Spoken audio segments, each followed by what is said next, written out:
A day in a life as a singerist na naabot sa Sibunga, Duguan, Cebu City.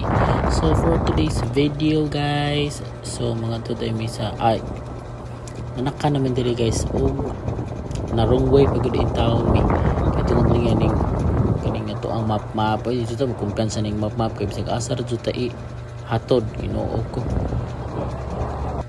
So naabot na ta sa stage nila, nice kayo lang stage guys, bago pa gud siya na human kay medyo avogers pa mo kayo siya guys. So nagbaktas na ako kay slippery mo kayo siya guys.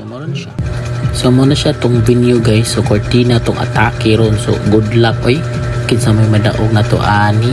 Okay, nagsugod na siya guys, so tig video sa lang ta for today's video. Okay, humanam kong kanta, so na ko i-assist for George Aragon. To our second laser. Okay, here it is. The most exciting part.